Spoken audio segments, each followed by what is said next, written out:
Good morning. Sa buwan pong ito ay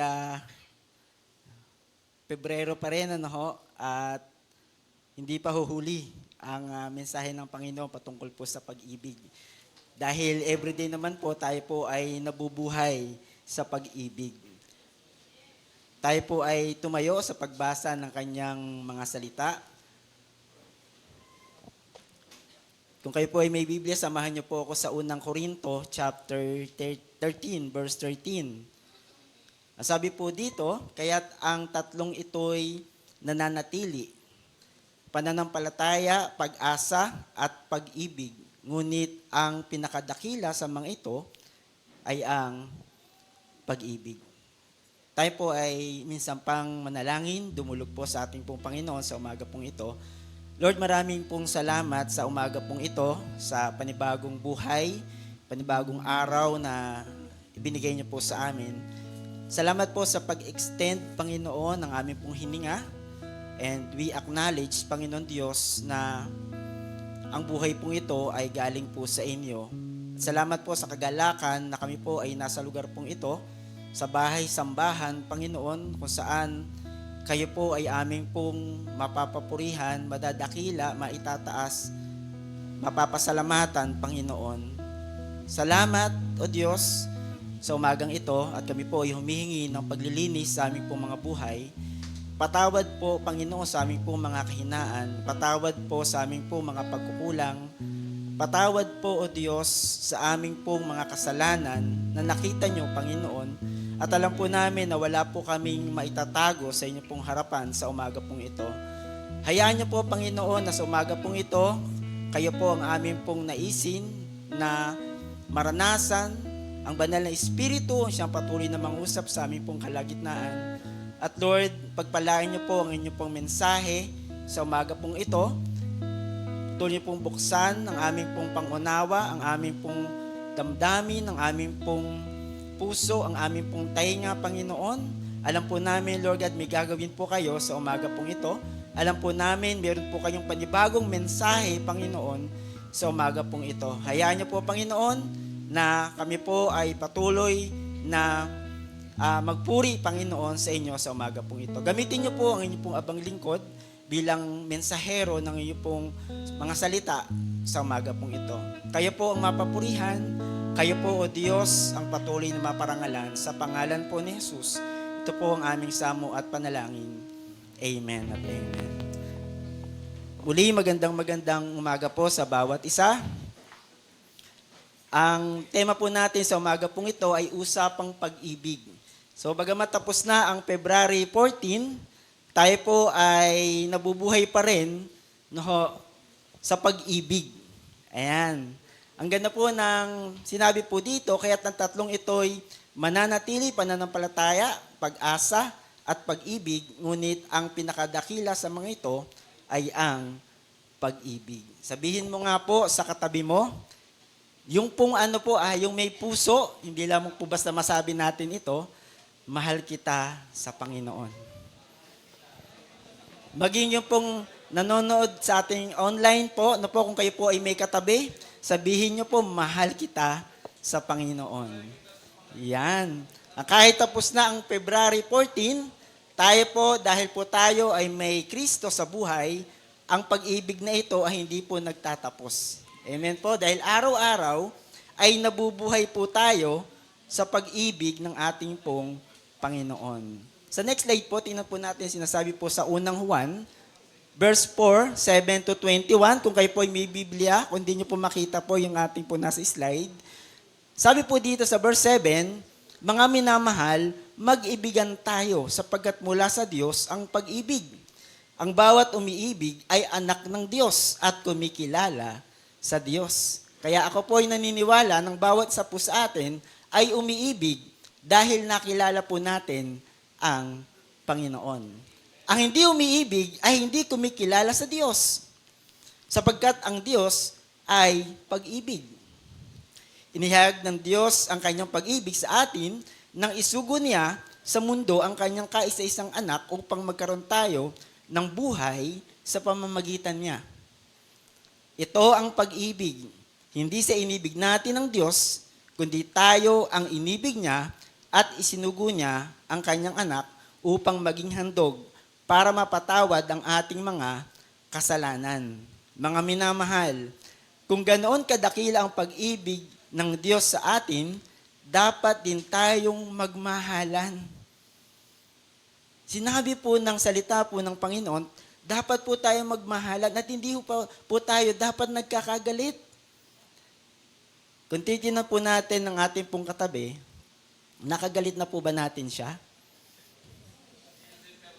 Subalit, alam niyo po ba na mangingibabaw ang pag-ibig?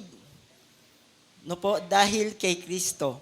Na bagamat ang katabi po natin ay marahil nagkasala sa atin, nagkamali sa atin, pero yung pag-ibig na nanggagaling po sa Panginoon ay nangingibabaw, ma-overcome po nito yung kasalanan na marahil na nagawa niya po sa atin. Amen po ba? Verse 12, kailan may wala pang taong nakakita sa Diyos? Ngunit kung tayo'y nagmamahalan, nasa atin ang Diyos at nagiging ganap sa atin ang kanyang pag-ibig. Nalalaman nating nananatili tayo sa Diyos at siya naman sa atin sapagkat pinagkalooban niya tayo ng kanyang Espiritu. Nakita namin at pinatotohanang isinugo ng Ama ang kanyang anak upang iligtas ang sanlibutan. Next slide po. Ang nagpapahayag na si Jesus, ang anak ng Diyos, ay nananatili sa Diyos at ang Diyos naman nananatili sa Kanya. Nalalaman nating tayo iniibig ng Diyos at lubos tayong nananalig sa katotohanan ito. Ang Diyos ay pag-ibig. Ang nagpapatuloy sa pag-ibig ay nananatili sa Diyos at ang Diyos ay nananatili naman sa Kanya. Ang pag-ibig ay nagiging ganap sa atin kaya't panatag ang ating kalooban para sa araw ng paghukom sapagkat tayo tulad ni Kristo kahit nasa daigdig pang ito. Walang kasamang takot ang pag-ibig at pinapawi ng ganap na pag-ibig ang anumang takot. Hindi paganap ang pag-ibig ng sino mang natatakot sapagkat ang takot ay kaugnay ng parusa. Verse 19, tayo'y umiibig sapagkat ang Diyos ang unang umibig sa atin. Ang nagsasabing iniibig ko ang Diyos, subalit napopuot naman sa kanyang kapatid, ay sinungaling. Kaya nga po tayo po, hindi po tayo nagagalit, hindi po tayo napopuot sa ating pong kapwa. No? Kung ang kapatid na kanyang nakikita ay hindi niya magawang ibigin, paano niya maiibig ang Diyos na hindi niya nakikita?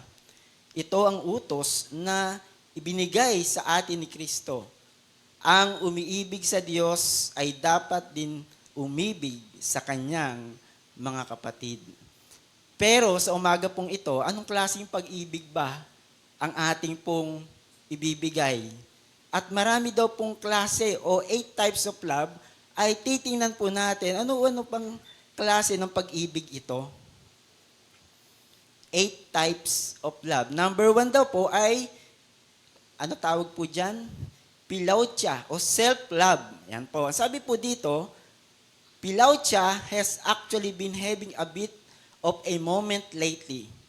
Rightly so, this love is all about self-love and self-compassion.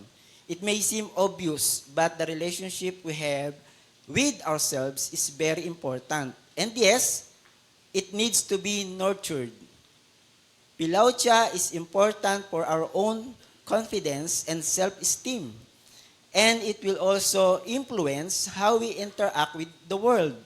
More love of self equals more love to offer. Pamper yourself with your favorite self-care activities. Create a self-love ritual. Literally, anything you can give to yourself that makes you feel good. Di po ba, minsan pagka yung meron tayong bagong sweldo ho tayo, binibili po natin yung gusto po nating bilhin dahil sinasabi natin, ano ko naman to sa akin? Kumbaga, ito yung gift ko sa sarili ko. No? Kay birthday mo, bibili ka ng isang bagay na yung gusto mo na marahil hindi mo natanggap, no po, at in-expect mo na ibigay ito sa'yo na hindi mo nakamit. Kaya ang gagawin mo, bibili ka nito para sa iyong sarili. Kasi mahal natin yung sarili natin eh. Di ba? That's self-love. Next po ay mania o obsessive love. Ano naman daw po ito? Well, some might argue this isn't really love. The Greek old did not a word for obsessive love, and that's mania. This is what we would describe as a toxic relationship or codependent relationship, where there's usually some imbalance of affection causing one person to become overly attached. It can be hard to come back from mania. But if you can, there will need to be a healthier balance of affection. Notice any patterns of possessive or codependent behavior and ask yourself what's causing these feelings of insecurity and clinging. Let your partner know you're struggling with it and try to pinpoint what needs to change. So, obsessive love, isang klase ng pag-ibig. Next po, pragma o enduring love. Ano naman daw po ito? Pragma is sometimes translated to practical love, referencing the kind of love grounded in duty, commitment, and practicality. Well, this might apply well to the type of love that blossoms in an arranged marriage. This is also the love you see in long-standing relationships and life partnerships. Like when you see the old couple that's been together for decades and decades. These are couples who find a way to make it work over time. The initial rush of attraction when you first meet someone, according to Hallett, frequently stabilizes over time, which may lead people to feel that their partner doesn't love them as much. Yan po yung pragma. So next po,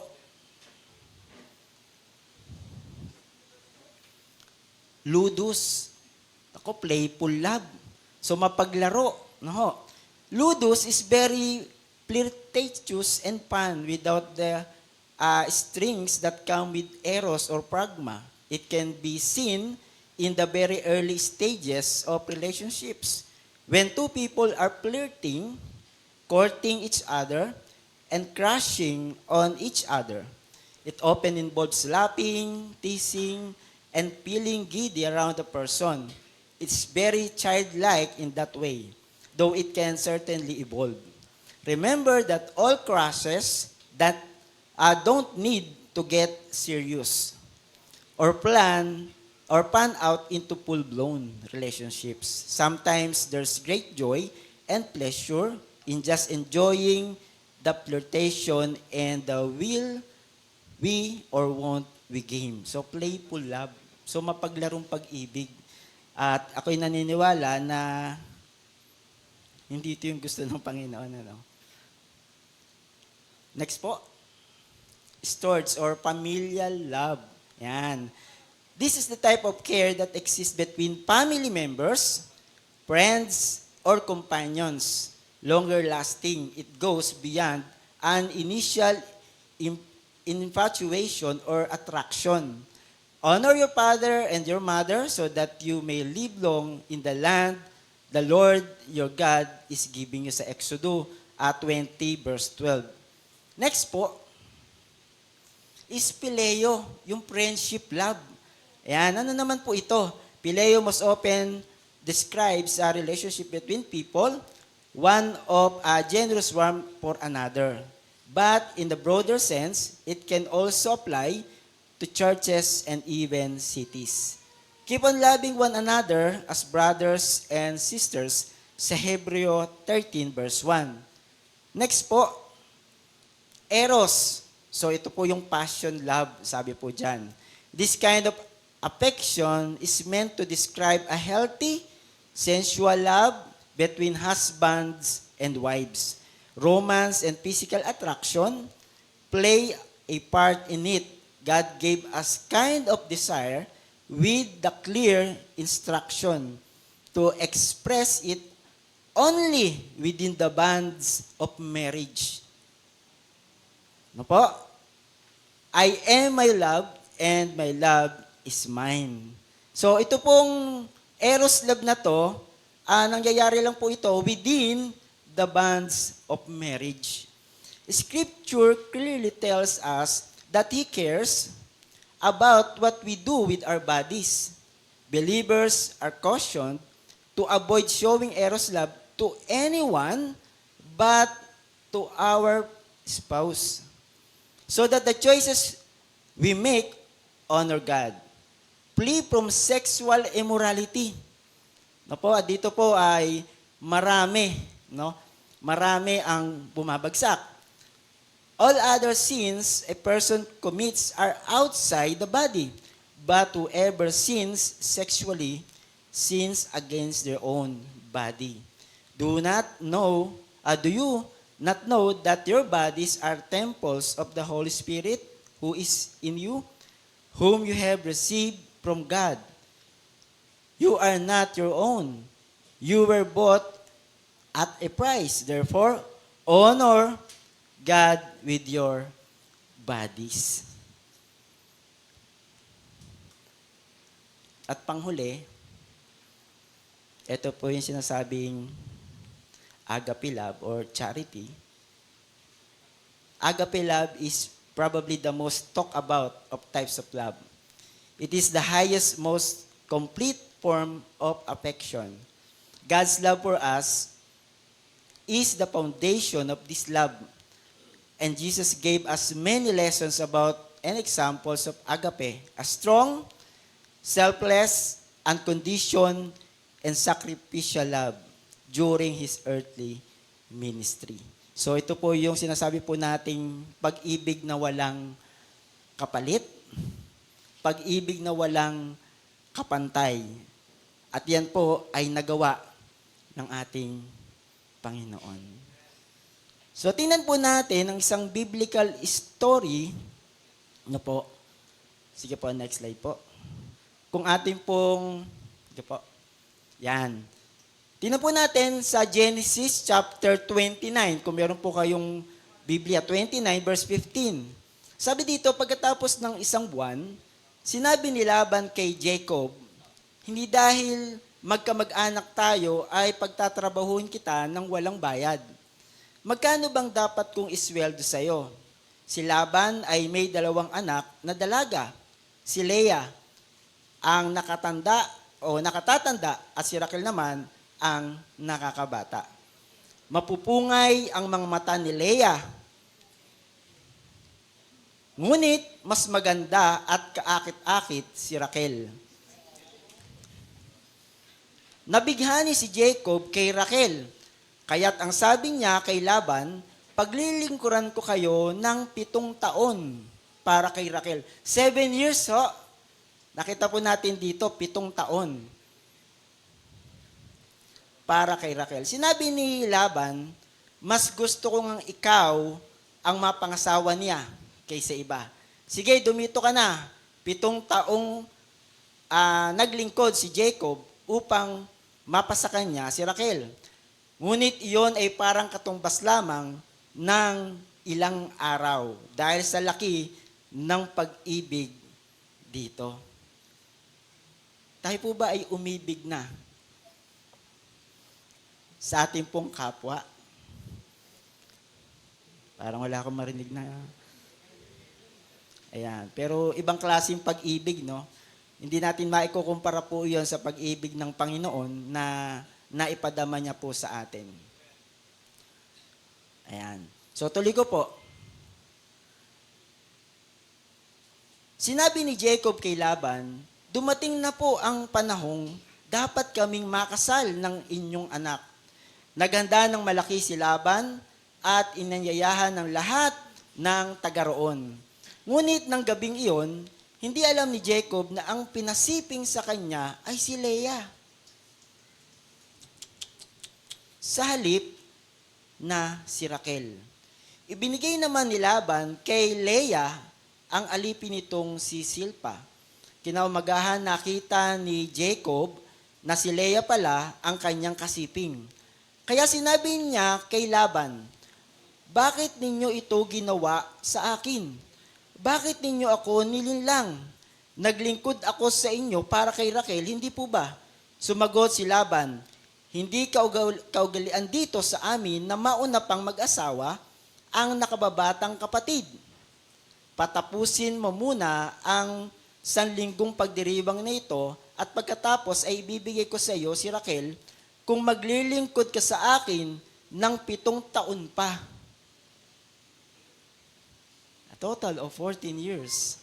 Sino po sa inyo, sa mag-asawa po ngayon, na nanligaw sa kanyang may bahay ng 14 years? Siguro pwede pa, alam mo, 14 months. Pero ngayon, 14 days. O kaya 14 hours. Ano na, no? Siyota na agad, girlfriend na agad, no? Ang bilis. Grabe. At tayo po yung may nabalitaan na ikinasal ngayon, bukas ay hiwalay na. Oh. O, totoo po yan. No po? Ngayon, namang problema po sila kung paano po iaanal yung kanilang kasal. Imagine po niyo yun, no? Marahil matagal po nilang pinagplanuhan. Ang grande yung kasal. Tapos, ilang araw lang, kinabukasan, hiwalay na kaagad. Nasaan ang ganong klase ng pag-ibig? Di ba? Sabi po, pag nakuha mo ng mabilis ring mawawala. Kasi hindi mo pinaghirapan eh. Pero yung pinaghirapan mo, no, ay sigurado kang matagal itong mawawala. Dahil ang hirap, no, ang tagal mo pinaghirapan, tapos papayag ka ba na ganun-ganun lang, bigla itong mawawala. Sana ganun din po tayo sa Panginoon. Huwag mawawala yung pag-ibig natin sa Diyos. Amen? Tuloy ko po yung kwento. Sumang-ayon naman si Jacob at nang matapos ang pagdiriwang, ibinigay nga sa kanya ni Laban si Raquel bilang asawa. Ibinigay rin ni Laban kay Raquel ang alipin nitong si Bilha. Sa wakas, nang kini Jacob si Raquel, mas mahal niya ito kaysa kay Leah. Kaya't naglingkod pa si Jacob kay Laban ng 7 taon pa. 14 years. Ang hirap nun. Kailangan dito yung tiyaga. At alam po natin, ang pagtsatsaga ay isang quality ng isang tunay na pag-ibig. Ewan ko lang po kay sister, no, kung ilang taon niligawan ni tatay. No po, kung ilang taon. Alam niyo po yung pagliligaw nung araw. Ilang taon po, sister? Mabilis lang din po. And actually, pwede rin naman po yun. Pwede rin po yun kung long yung friendship. Oh, long naman yung friendship. Ayan. So,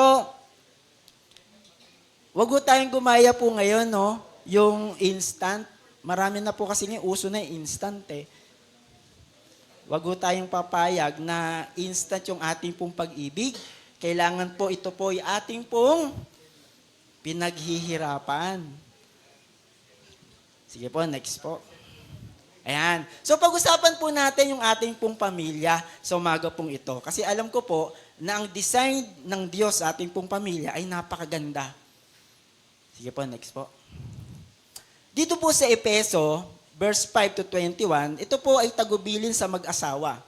Sabi sa verse 21 ng chapter 5 ng Efeso, pasakop kayo sa isa't isa bilang tanda ng inyong paggalang kay Kristo. Napakaganda, pasakop kayo sa isa't isa. At wala pong mag-o-overrule. Paano yung mag-o-overrule? Yung lagi siya yung nasusunod. Tapos yung isa, laging tagasunod. Kawawa naman. Hindi po yun ang design ng Panginoon. Ang sabi dito, pasakop kayo sa isa't isa. No po. Verse 22, mga babae, pasakop kayo sa sarili niyong asawa tulad ng pagpapasakop ninyo sa Panginoon, sapagkat ang lalaki ang ulo ng kanyang asawa, tulad ni Kristo na siyang ulo ng iglesia, na kanyang katawan. at siya ang tagapagligtas nito. Kung paanong nasasakop ni Kristo ang iglesia, gayon din naman, ang mga babae ay dapat pasakop ng lubusan sa kanilang sariling asawa. Yan po ang design, yan po ang sinasabi ng Biblia. Paano kung nabaliktad? Yung babae ang sumasakop sa kanyang asawang lalaki. Ano po ba ang sinasabi ng Biblia? Ano po ang sinasabi po ng Biblia? Ano po? Verse 25. So, mga lalaki, mahalin ninyo ang inyong asawa. Mahalin din daw natin ang ating pong asawa, na gaya ng pagmamahal ni Kristo sa iglesia. Marami po ngayon lalaki, minahal nga yung asawa, pero minahal din yung asawa ng iba. Hindi ho ganun ang design ng Diyos. Ang mamahalin at sinasabi ng Biblia, mahalin mo ang iyong asawa. Hindi sinabi ng Biblia, mahalin mo ang asawa ng iba. Kaya minsan nagkakagulo. Asawa ng may asawa, minamahal. Sabi magmahalan tayo Merong limitation. Kaya kanina tinakal po natin kung anong klase ng pag-ibig yung mga bagay na ito na ating pong nararamdaman. Amen po ba? At wag ho tayong lalagpas doon sa boundary na dapat doon lang po tayo. At pag tayo po ay lumagpas, sigurado madidisgrasya po tayo. Amen po ba? At sisirain ng ating pong kaaway ang ating pong relasyon sa mga mahal natin sa buhay. At sana po this morning ay patuloy po tayong natututo. Ano po ba ang sinasabi ng Biblia patungkol sa pag-ibig? Sabi po, hindi po ito yung kaning pag sinubo mo, pag nainitan ka, iluluwa mo agad.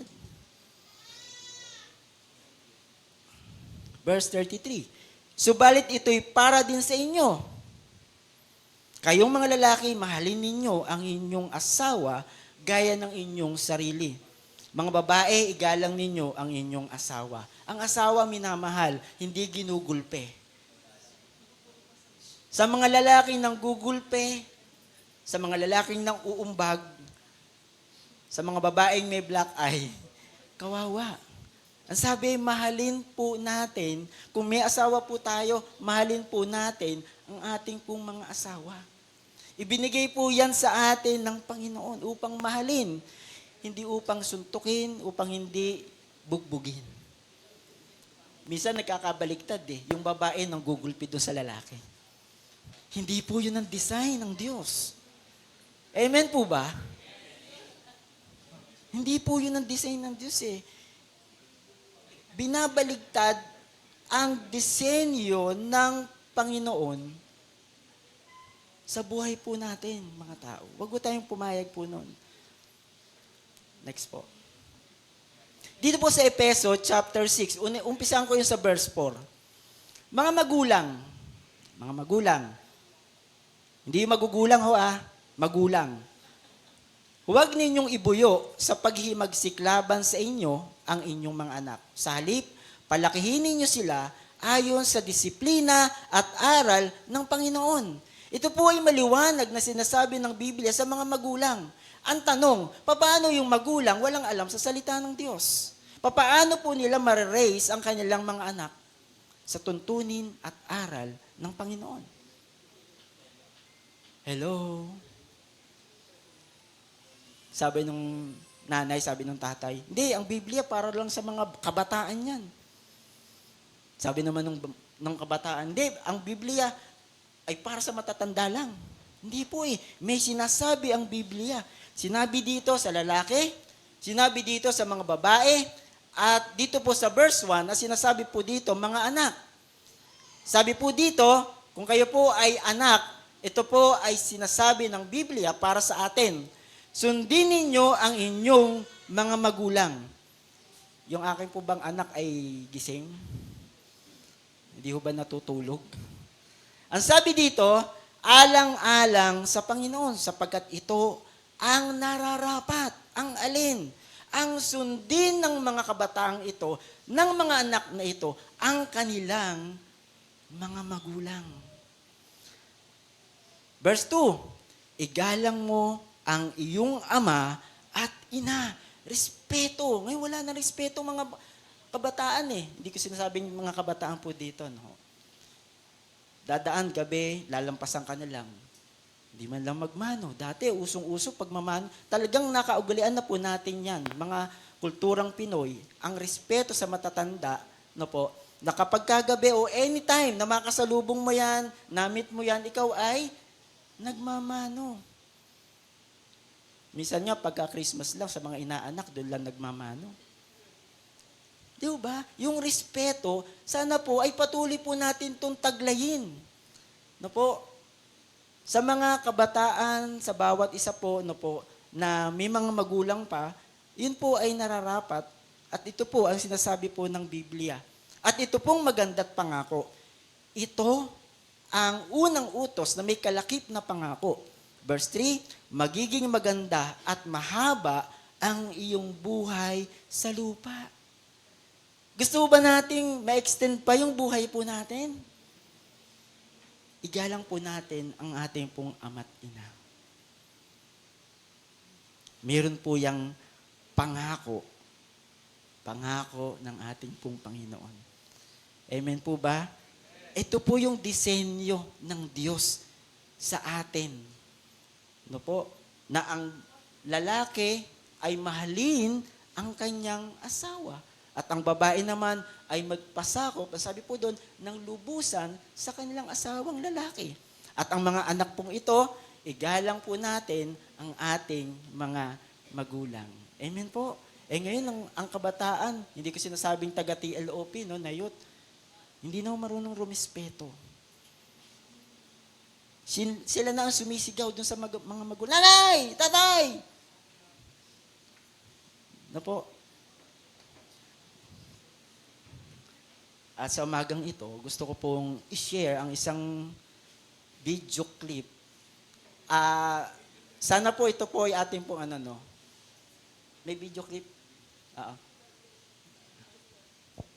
Sana po maano po natin to, no? Mapakinggan po natin simula hanggang wakas. Napakaganda po. Pakinggan po natin.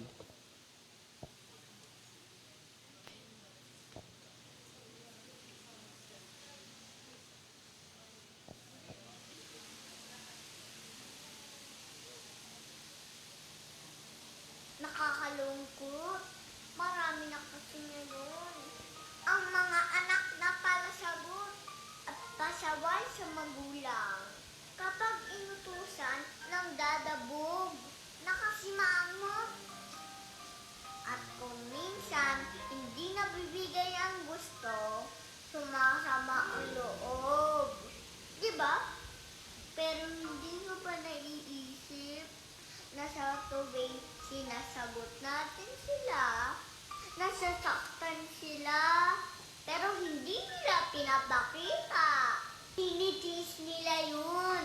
Kasi kailangan nilang pakita sa atin na matapang sila. Kapag hindi nila nabigay ang gusto natin, alam nyo ba, nalulungkot sila. Pero hindi nila pinapahalata yun. Kunwari na lang, galit sila. Kunwari, ayaw nila ng tatapang-tapangan para hindi mo makikita ang totoong nararamdaman nila. Pero sa totoo lang, nanliliit sila. Kasi hindi nila magawang ibigay ang gusto natin. Hindi nyo alam yun, no? Kasi minsan, sarili lang natin iniisip natin. Hindi maramot ang mga magulang natin. Hanggat kaya nila ibigay, ibibigay nila yan. Kahit pa nga susubo na lang nila, bibigay pa yan sa'yo eh. Ganon nila, tayo kamahal. May pagkakataon lang talaga na kahit anong gawin nila, hindi nila kaya. Sana naman maintindihan natin yun. Ang mga magulang natin, hindi alam ang salitang pangsuko. Lahat kinakaya nila. Kahit kaano pa yan kahirap. Kahit pagod na yan, hindi yan mapapahinga. Pero ikaw, mapagsabihan ka lang ng konti, sumasama agad ang loob mo. Nakasimangot ka agad at nagdadabog pa. Kung minsan lalayas ka pa. Eh kasalanan mo naman, pinapangaralan ka lang. Si nanay at tatay kasi, utos doon, utos dito. Bawal yung ganito, bawal yung ganon. Hindi mo ba alam na hinahanda ka lang nila para pagdating ng panahon, marunong ka sa mga bagay-bagay at kaya mong humarap sa hamon ng buhay. Ayaw ka nilang lumaking walang alam. Kasi kawawa ang batang walang alam. At alam kasi nila na hindi habang buhay, nasa tabi mo sila. At oo, ikaw, sa kabila ng lahat, ikaw pa rin ang iniisip nila. Masakit naman talaga sa tenga ang paulit-ulit na sermon ni nanay at tatay. Pero di ba mas masakit kung walang magulang ang magtatama sa'yo kapag nang kamali ka? Ganito ba ang igaganti natin sa kanila? Ang pagiging kasabay at palasagot na anak sa kabila ng kanilang pagsasakripisyo. Para lang maalagaan, mapakain at mapag-aral tayo. Minsan naiinis pa tayo kasi sobrang istrikto nila sa maraming bagay. Hindi nyo ba alam? Iniingatan lang tayo. Ang pinakamagandang regalo na natanggap nila. At oo, ikaw yun. Para kasi sa kanila, ikaw ang pinakamagandang regalo na natanggap nila. Mahalin naman natin ang mga magulang natin. Naaalala nyo pa ba? Sila ang unang naging lakas natin. Na nagturo sa atin na maglakad. Sila ang boses natin na nagturo sa atin para makasalita.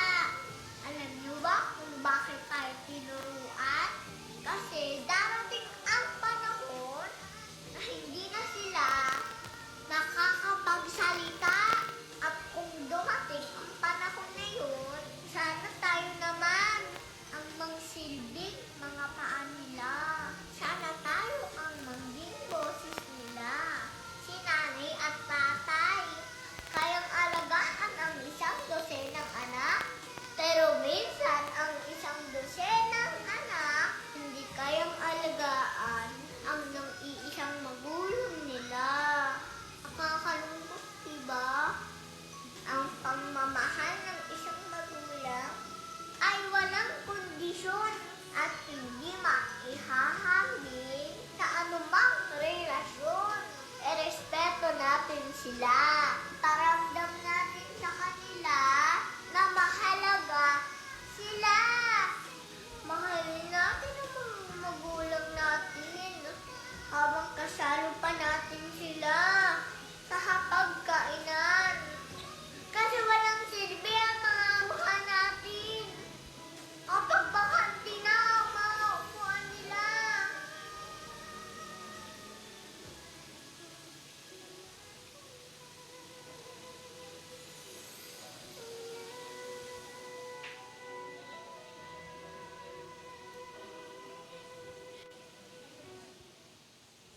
Alam niyo po, masyado po ako na-bless dito sa batang ito. Bagamat siya po ay nasa murang edad, ay alam niya yung mga bagay pong iyon. Kaya, we acknowledge po na po sa mga magulang po na talagang mapagmahal ng mga magulang sa kanilang mga anak.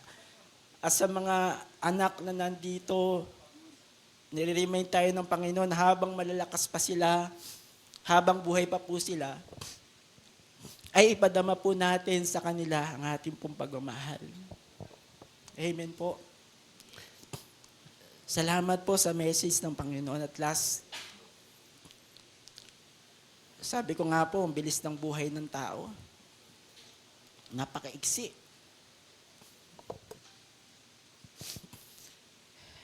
Bakit pa natin gugugulin sa pag-aaway? Bakit pa natin gugugulin sa pagsisinungaling? Bakit pa natin gugugulin sa mga bagay na hindi kalooban ng Panginoon ng buhay na ito? Ang natitirang buhay na ito, ang natitirang lakas na ito, na ipinahiram sa atin ng Panginoon. At alam ko po na merong limitasyon po ang magagawa ng ating pong mga mahal sa buhay. Kaya po sabi po dito sa Mateo chapter 22 verse 37 hanggang sa mga sumusunod.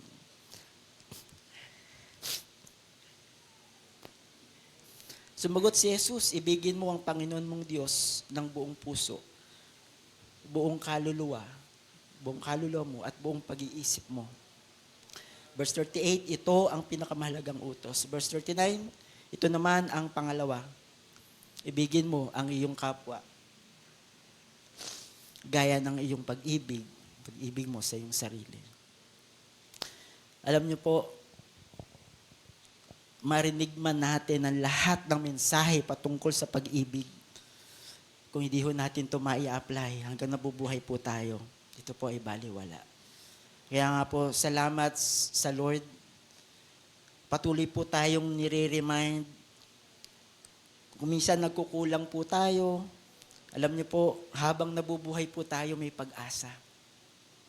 Patuloy po nating maiparanas, maipadama itong pag-ibig na ito.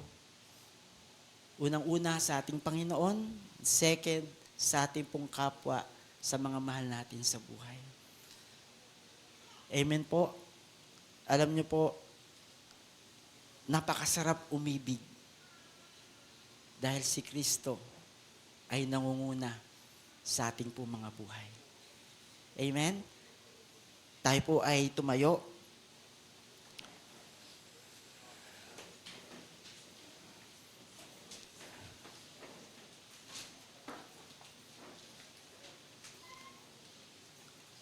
Napakalawak ng pag-ibig ng ating pong Panginoon. Hindi natin kayang tumbasan ng pag-ibig na yan na ibinigay sa atin ng Lord. Sa umagang ito, sa mensahe ng ating pong Panginoon, habang nabubuhay po tayo, patuloy nating iparamdam sa mga mahal natin sa buhay, sa mga kaibigan natin, sa kapwa natin ang pag-ibig na ito. At sigit sa lahat, sa pagtawag ng ating Panginoon sa atin. Walang deny, kundi acceptance na tayo ay kanyang mga anak na tinawag upang mag-serve sa Kanya. Tayo po minsan pa ay dumulog sa ating pong Panginoon. Hallelujah. Panginoon Diyos, sa tulong ng iyong banal na Espiritu, naway patuloy po naming maranasan ng pag-ibig na nagmumula po sa inyo, Panginoon. Lord, salamat po sa iyong mensahe sa umaga pong ito. Salamat po sa paalala niyo po sa amin, Panginoon, na kami po ay patuloy na umibig, Panginoon. Dahil ito ang inyo pong kalooban sa buhay po namin. Lord, patawad po kung kami po minsan ay nagkukulang sa bagay na ito.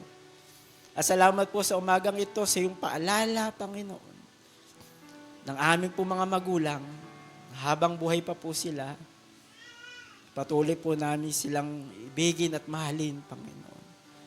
Hallelujah. Salamat din po, Panginoon, ang yung pinakaunang utos, Panginoon, na ibigin po namin kayo ng buong kalakasan, buong pag-iisip, buong kaluluwa, Panginoon. Buong puso, Panginoon Diyos.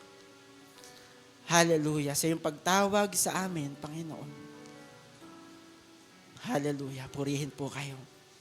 At Lord, salamat po sa udyok ng banal na Espiritu. Lord, na ito po ay amin po magawa. Hindi lamang po ito namin nalaman, Panginoon. Lord, kundi ito po ay mahakbangan po namin, Panginoon. I-bless niyo po ang bawat ama ng tahanan. Lord, i-bless niyo po ang bawat ina ng tahanan. I-bless niyo po ang bawat anak, Panginoon. I-bless niyo po ang aming pong pamilya, Panginoon Diyos. Lord, sama-sama po kaming nagpupuri po sa inyo sa umaga pong ito. Sama-sama po kaming nagpapasalamat po sa inyo, Panginoon. Sama-sama po naming itataas ang inyo pong kadakilaan sa aming pong mga buhay. Lord, nawa sa umaga pong ito, nabigyan po namin kayo ng kaluguran. Nabigyan po namin kayo ng karangalan, Panginoon. Lord, ito ang design ng iyong mga salita na ibigin po namin ang bawat isa. Higit sa lahat, ibigin po namin kayo. Purihin po kayo, dakilain po kayo, maitaas po kayo, mapapurihan po kayo sa buhay po namin. Ito po ang aming pong panalangin sa pangalan po ni Jesus. Amen. Amen.